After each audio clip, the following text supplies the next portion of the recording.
안식 후 첫날 예수님께서 부활하신 날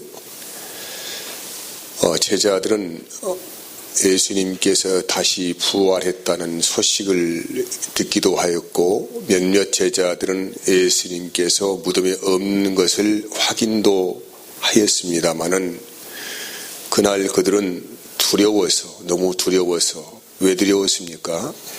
유대인들이 자기들 또 혹시 잡아들이지 않을까 하는 그 두려움에 휩싸여서 문을 꼭꼭 걸어 잠그고 제자들은 함께 한 곳에 모여 있었습니다. 사람들은 여러 가지 모양은 다르겠지만은 아무튼 두려움이라는 게 있어요. 두려움. 이 두려움이 없다고 한다면 뭐든지 담대할 수 있고 자신감이 생기겠지만은 원인도 이유도 알 수도 없는 그 여러 가지 다양성의 두려움을 우리는 가지고 있습니다. 그러면 이 두려움은 어디에서부터 그 뿌리가 생겨나기 시작했을까요? 성경을 읽어보면은 그 두려움을 추적하여 보면은 이 두려움은 죽음의 문제에서부터 시작되었다고 합니다. 이 죽음의 문제는 여러 가지 우리의 삶과 사실 연결되어 있습니다. 건강의 문제부터 시작하여서 여러 가지 삶의 다양한 문제들, 또 인간관계의 문제들, 이런 모든 다양성의 문제들을 깊이 뿌리를 타고 들어가면은 이것은 죽음의 문제와 연결되어 있다. 죽음의 문제를 또 더 추적하여 들어가면은 이 죽음은 뭐와 연결되어 있습니까? 죄와 연결되어 있습니다. 그래서 이 죄 문제를 해결하지 아니하고는 두려움의 문제를 극복할 수가 우리는 없다는 것을 알 수 있습니다. 요한계시록 21장 8절에는 이런 말씀이 있어요. 그러니 두려워하는 자들과 믿지 아니하는 자들과 흉악한 자들과 살인하는 자들과 행음하는 자들과 우상 숭배자들과 모든 거짓말하는 자들은 불과 유황으로 타는 못에 참여하리니 이것이 둘째 사망이라고 합니다.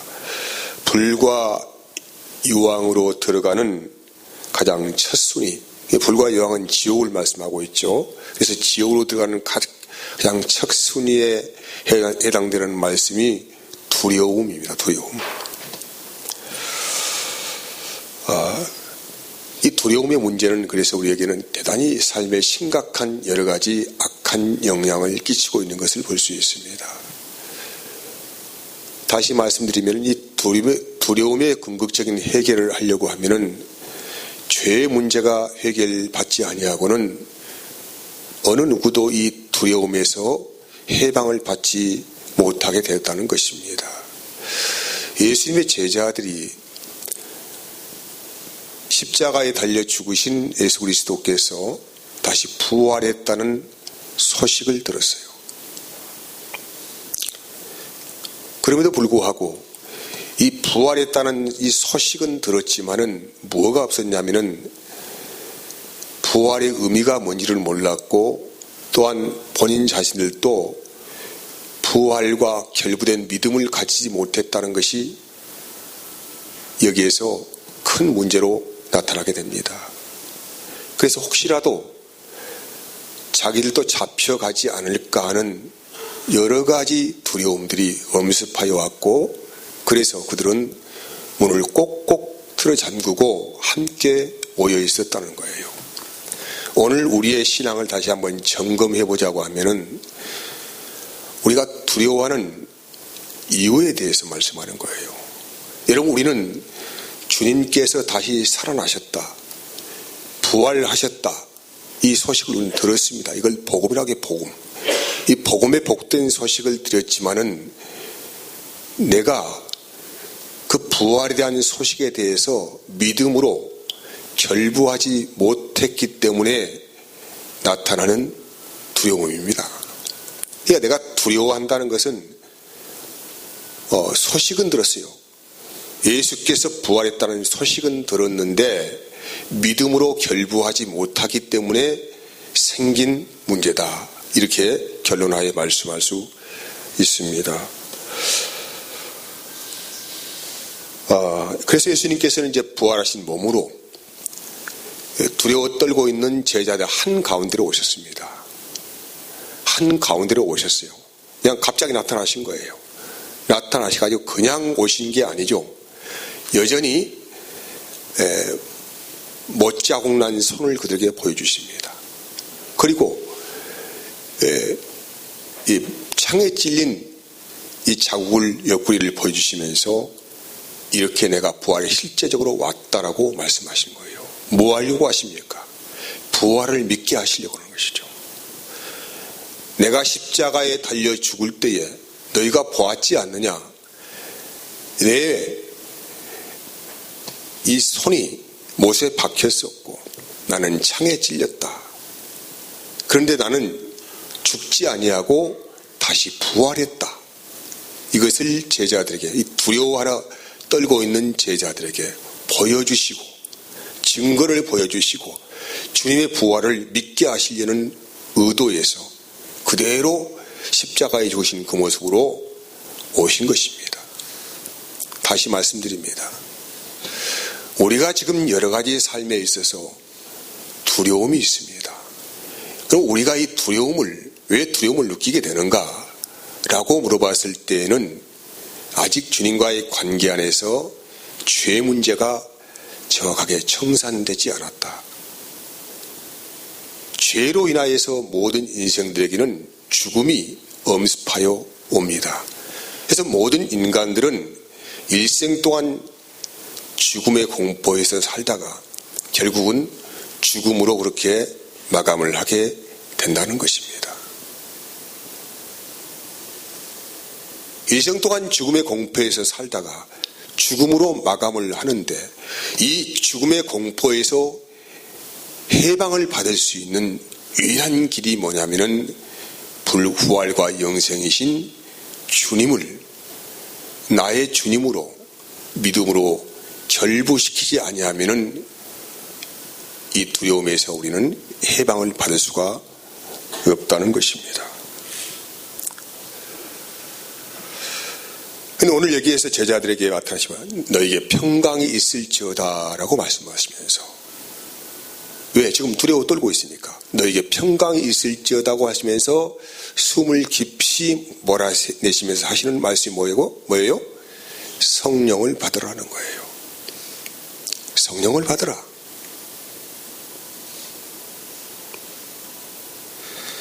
성령을 받으면 새로운 세상에 눈이 떠지게 됩니다. 성령을 받는 순간부터 우리는 부활의 능력에 이미 참여한 바 된 사람들이 되는 것이고 또 영생을 얻는 기쁨도 같이 동일하게 주어지게 됩니다. 그렇다고 한다면 우리의 삶은 이제 어떠한 우리의 삶에 지금 어떤 일이 작용하고 있다고 하더라도 반드시 저와 여러분들은 뭐 합니까? 부활을 얻게 될 것이고 더불어서 무엇도 얻게 됩니까? 영생도 얻게 된다는 것입니다. 뭘 통하여서? 성령을 받음을 통하여서. 성령을 받으면 그러니까 내가 부활을 믿으려고 해서 믿어진 거 아니란 말이에요. 이것은 믿음의 사건은 우리 사람이 어떤 과정에서 노력을 기울여서 얻어지는 것이 아니고 전적인 하나님의 능력으로 역사하셔서 우리 안에 믿음을 주시는데 이 모든 과정들을 이끌어 가시는 분이 성령 하나님이십니다. 그래서 우리에게 주신 선물이 무엇입니까? 너에게 평안이 있을지어다고 말씀하시면서 숨을 깊게 들이쉬고 내쉬면서 성령을 받으라고 하신 거예요. 창세기 2장에 보면은 하나님께서 사람을 처음 만들어 가실 때에 이 장면이 나와요. 흙으로 사람을 빚으시잖아요. 모양은 비슷했어요. 숨도 얼떡이고 눈도 초롱초롱하고 아무튼 감각이 살아났습니다. 근데 그가 일평생 하나님과 동행할 수 있는 유일한 은혜를 부어주셨는데 하나님의 숨을 그 코에 불어넣었다라고 합니다. 그래서 사람이 살아있는 영이 되었다는 거예요. 다시 말한다면 하나님의 영을 받은 사람으로서 하나님과 일생 동안 영원토록 교통하며 살아갈 수 있는 영적인 존재가 되었다라고 하는 것입니다. 하지만은 사탄의 유혹에 침몰되어져서 사람은 하나님의 영광을 버리게 되었고 자기 스스로 사는 생명으로 살게 되었다는 것이 말씀의 본질적인 의미를 가지고 있습니다. 성령 받은 사람을 그래서 뭐라고 표현하냐면은 하나님의 성전이 되었다는 거예요.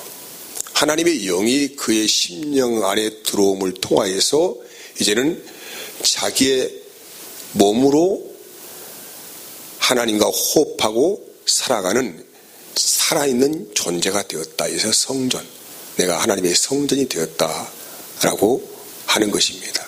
이 성전이 되면은 은혜가 무엇입니까? 사망의 권세로부터 완전히 해방을 얻게 되는 것입니다. 그러면 이 성령 받은 사람들은 세상을 어떻게 살아갈까요? 사도행전을 쭉 읽어보면은 스데반 집사가 나오는데 스데반 집사가 돌에 맞아 죽어가면서도 그의 얼굴은 어떤 얼굴이었습니까? 천사의 얼굴 같았다는 거예요. 천사의 얼굴 같았다. 아니 자기를 향하여서 엄청난 지금 돌을 던져지고 있고 얼마나 고통스럽겠습니까? 근데 스데반의 얼굴을 주목하여 봤는데 천사의 얼굴 같았다. 상상이나 가십니까? 오히려 저주하고 막 욕을 띠띠려가고 막 잡아삼키려고 하고 이렇게 해야 되는데 스데반의 얼굴은 천사의 얼굴 같았다. 그리고 저들이 알지 못하여서 한 것이오니 저들의 죄를 용서하여 주시옵소서라고 기도하시는 모습이 담겨 있어요. 이게 뭐냐면은 사망의 권세로부터 해방된 사람의 모습이라고 하는 것입니다. 근데 여러분 우리가 살아가면서 여러분 사람들이 나를 향하여 돌멩이를 던질 때에 얼마나 큰 두려움이 있겠습니까? 여기에서 그거 너무 어떻게 빠져나가 보려고 안간힘을 쓸 것이고 공격도 하고 뭐 별말을 다 하겠지요. 근데 스데반의 얼굴은 천사로 같았다. 왜 그럴까요? 성령이 충만하니까. 여러분 우리가 일생 살다가 사소한 일에 매여서 나도 모를 두려움에 빠질 경우들이 종종 있습니다. 건강에 문제 있습니다. 사람은 다 누구든지 건강상의 어려움을 한 번씩은 만나게 돼요. 피해갈 수가 없어요. 혹시라도 내가 가난하게 될까봐 또 두려움이 있습니다. 혹이라도 내가 또 사람과의 관계에서 따돌림 당하지 않을까봐 두려움이 있습니다. 아무튼 뭐 두려움의 종류는 일일이 말할 수가 없겠지만은 여러 가지 다양한 두려움이 있어요. 두려움이 있는데 이것을 사람의 생각으로 이 두려움을 잠재울 수가 없다는 거예요. 오히려 안전장치를 해가면 해갈수록 더 두려움은 가중되어질 것입니다. 그래서 주님께서 이 두려워 떨고 있는 제자들 가운데 나타나셔가지고 부활하신 몸을 보이시고 평강이 있을지어다 너희에게 하시면서 숨을 크게 내쉬면서 성령을 받으라 말씀하셨어요. 성령 받은 베드로는 복음 전하다가 잡혀가지고 옥에 갇히게 되었고 그 다음날 사형을 당한 길이 잡혔어요. 그런데 그날 베드로는 조금도 염려하지 아니하고 깊은 잠에 빠졌다고 성경이 증언하고 있고 역시 바울과 실라도 복음을 전하다가 잡혀서 깊은 옥에 들어갔습니다. 근데 한밤중에 어디에선가 하나님을 찬송하는 찬송의 소리가 울려났습니다. 이 모든 역사가 어떤 역사입니까? 너무 두렵잖아요. 내일 나를 죽인다고 하는데 생각해 보시라고. 얼마나 두렵겠습니까? 이 두려움은 어떻게 극복할 수가 있겠습니까? 그런데 성령이 충만한 베드로는 내일 죽는다는 사형 언도를 받고도 그날 깊은 잠으로 들어갔다. 착고에 매여서 깊은 녹에 갇힌 바울과 실라는 오히려 그 자리에서 찬송을 하였다. 도대체 이들은 우리보다 더 배짱이 좋은 것입니까? 심장이 강한 것입니까? 아니에요. 우리와 똑같은 성정을 가진 사람들이에요. 근데 그들이 그런 위기 안에서 두려워하지 아니하고 담대할 수 있었던 유일한 이유가 무엇입니까? 역시 성령의 충만함이 있었다 라고 말하는 것입니다. 사랑하는 여러분, 우리는 이 두려움을 우리의 힘으로는 전혀 극복을 할 수가 없습니다. 조그만 병만 생겨도 얼마나 가슴 졸이고 혹시 어떻게 될까 전전긍긍하면서 얼마나 참 어렵습니까? 근데 사실 그리스도인은 뭘 얻게 됩니까? 나는 부활의 능력이 내 안에 있고 영원한 생명의 능력을 이미 받은 사람들이에요. 하늘 권세를 입은 사람들이에요. 그래서 우리는 무슨 일을 만난다고 할지라도 두려워하지 않을 수가 있다는 것입니다. 이것은 내 힘이나 내 결단이나 뭐 이런 것으로 되는 것이 아니고 오직 성령의 충만을 입는 방법밖에는 어떤 해결책도 없다는 것을 말씀하고 있는 것입니다. 그리고 이제 두 번째 문제를 말씀드리려고 합니다. 주님께서 평강을 주시면서 이렇게 말씀하셨어요. 21절 보면은 예수께서 또 이르시되 너희에게 평강이 있을지어다.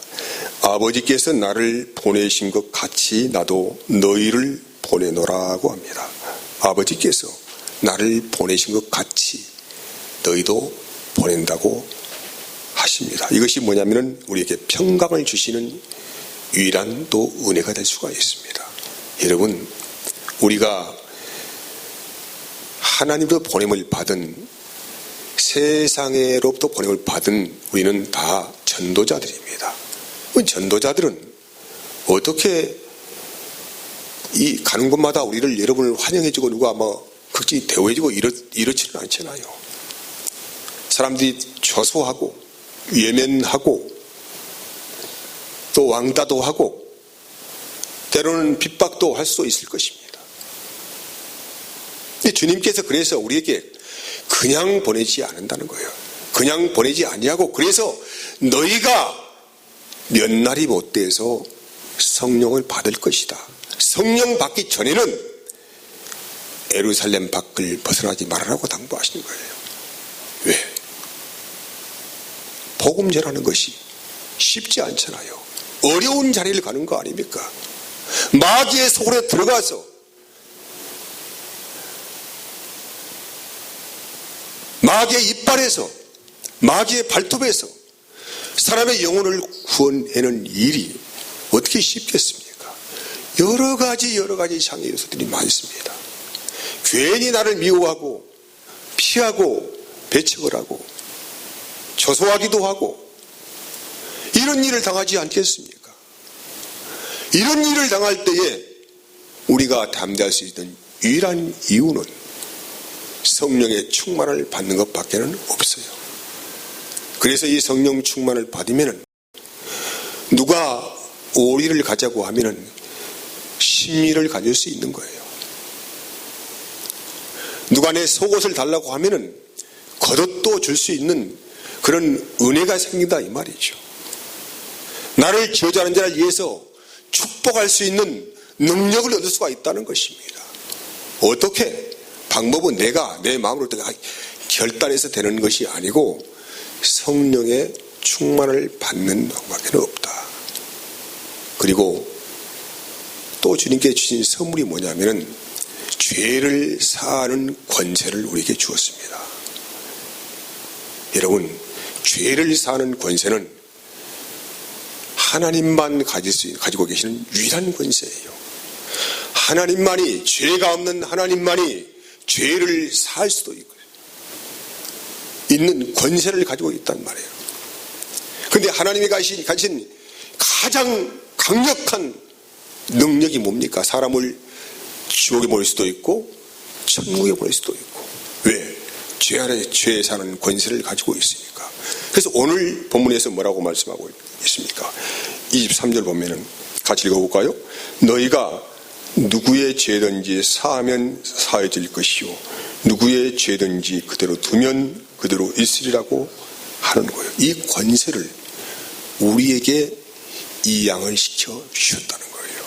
이 말이 무슨 말입니까? 여러분이 복음 전하여서 그분이 예수님을 영접하게 되면은 죄가 용서가 됩니다. 생명을 얻게 된다는 거예요. 그러니까 우리는 복음 전하는 권세를 통하여서 그 사람의 죄를 용서를 할 수가 있고, 아니면 그대로 되면은 그 죄가 그대로 있다는 거예요. 누군가가 복음을 전해야 한다는 것입니다. 왜? 전하지 않으면 그 사람의 죄가 용서받아 누군가가 전해야만이 그 사람의 죄가 살지게 되니까, 그대로 두면 내가 그대로 두면 그대로 있게 될 것이다. 이것이 뭐냐면은 천국 열쇠입니다. 하늘 문을 열고 닫는 천국의 열쇠를 우리에게 주었다 이 말이에요. 생각해 보시라고요. 우리가 복음을 전하여서 그분이 예수를 믿게 되면은 죽음에서 해방이 됩니다. 그리고 영생을 얻게 됩니다. 이 권세를 누구에게만 주었습니까? 성령 받은 우리에게만 주신 권세예요. 이 세상에 성령 받지 않은 사람이 어떻게 복음을 전할 수가 있겠습니까? 이게 성령을 받은 사람만이 사람의 죄를 용서할 수도 있고, 지금 지옥불로 향하고 한 이 발걸음을 제어하여서 돌릴 수 있는 유일한 권세를 우리가 얻게 되었다 이 말이에요. 그러니까 여러분, 우리의 이 말 한마디가 사람을 죽일 수도 있고 사람을 살릴 수도 있는 엄청난 능력의 권세가 있다는 것을 여러분 꼭 기억하시기 바랍니다. 하지만은 사탄이 그렇게 만만하지가 않습니다. 왜 만만하지가 않습니까? 사탄은 이 복음을 듣게 하지 못하려고 온갖 권모스스를 다 동원하여서 세상의 지식을 배우게 하고 인간의 이성으로 모든 걸 판단하게 하는 그런 여러 가지 개동장치를 만들어줬다 이 말이에요. 그리고 복음을 전하는 곳에 반드시 핍박이 있습니다. 여러분이 어느 누구를 하나 전도하려고 하면은 절대 쉽지가 않습니다. 피하고 온다고 했다고 또 안 오고 온다고 했다고 또 안 오고 얼마나 낙심스럽습니까? 그리고 교회에 데리고 와도 그냥 되지 않는 거예요. 왔다 갔다 왔다 갔다 왔다 갔다. 나는 섬기고 나는 어떻게 해보려고 하는데 그 사람은 그 귀한 걸 전혀 모르는 거예요. 우리는 그것이 생명인데 그분은 아무것도 아니에요. 저와 여러분들이 오늘 교회에 나와서 복음을 듣고 복음을 이해하게 됐다고 하는 것은, 이것은 엄청난 영적인 싸움에서 주님께서 우리를 승리하게 하셨다는 것이죠. 그 은혜를 부어주었다는 거예요. 그래서 여러분의 가정에 복음의 씨앗이 떨어지기 시작할 때부터 분쟁이 시작이 됩니다. 자녀들이 반항할 것입니다. 부모를 배역할 것입니다. 왜? 그것이 그냥 있는 일이 아니란 말이에요. 그냥 있는 일이 아니고 반드시 복음의 씨앗이 떨어지는 곳에는 사탄의 역사가 있다는 거예요. 그래서 거기에 어려움이 있어요. 눈물이 있습니다. 가슴 아픔이 있어요. 하지만 우리는 그래도 피해는 깨끗해야 합니다. 그렇기 위해서는 우리가 먼저 이 세상에서 담대하게 이기기 위해서는 내가 하나님의 은혜 안에서 성령이 충만받지 아니하면 우리는 이 싸움에서 이길 수가 없다는 거예요. 말씀 한 절 봅시다. 요한복음 16장 33절 말씀에 보면은 이것을 너희에게 이르는 것은 너희로 내 안에서 평안을 누리게 하려 함이라. 세상에서는 너희가 뭐합니까? 환난을 당하나 담대하라. 내가 세상을 이겼노라. 예수님께서 이 복음을 전하기 위해서 이 땅에 오셔가지고 여러분 평안하게 유유자적하게 그렇게 그냥 살았습니까? 아니죠. 가는 곳마다 예수를 잡아 죽이려고 얼마나 혈안이 되어서 그렇게 했습니까?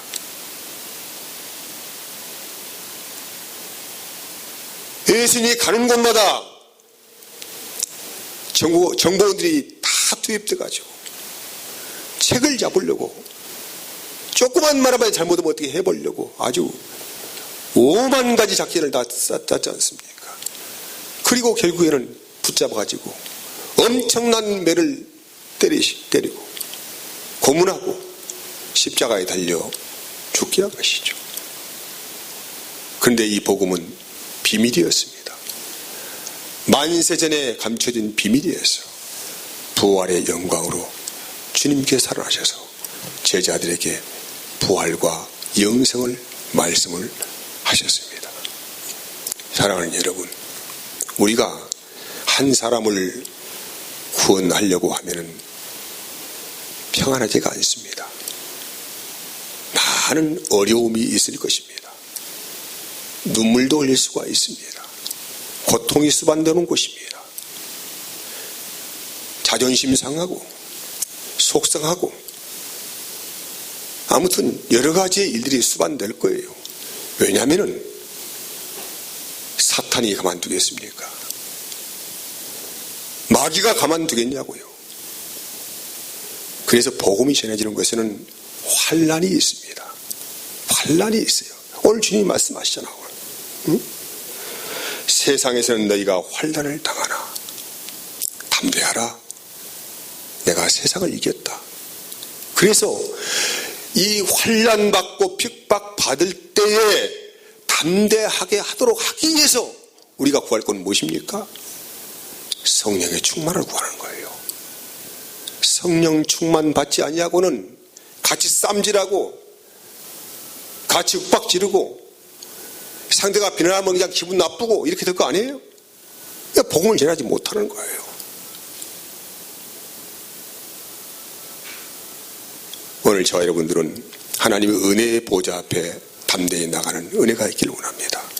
그리고 우리가 성령 충만의 은혜를 구하여서 우리 안에서 일하시는 주님을 따라서 담대하게 세상에 나가서 복음을 증거하는 교회가 되기를 원합니다. 마지막으로 말씀 한 절만 같이 읽어보고 같이 크게 읽고 마칩시다. 자, 사도행전 20장 24절에서 27절까지 말씀이에요. 자, 봅시다. 시작. 내가 달려갈 길과 주 예수께 받은 사명 곧 하나님의 은혜의 복음을 증언하는 일을 마치려 하면은 나의 생명조차 조금도 귀한 것으로 여기지 아니하노라. 보라, 내가 여러분 중에 왕래하며 하나님의 나라를 전파하였으나 이제는 여러분이 다 내 얼굴을 다시 보지 못할 줄 아노라. 그러므로 오늘 여러분에게 증언하거니와 모든 사람의 피에 대하여 내가 깨끗하니, 이게 굉장히 중요하네. 여러분, 모든 사람의 피에 대하여 깨끗함이 있어야 합니다. 이 말씀이 무슨 말씀입니까? 여러분이 만나는 사람, 가족에서 시작해서부터 만나는 사람마다 복음을 증거해야만이 깨끗하게 됩니다. 우리는 모든 사람의 피에 대해서 깨끗함의 증거를 가져야 한다는 것이죠. 내가 다니는 직장, 우연한 직장이 아닙니다. 주님께서 나에게 복음 전달자로 보시는 사명지예요. 내가 만나는 사람, 나하고 우연히 만난 거 아닙니다.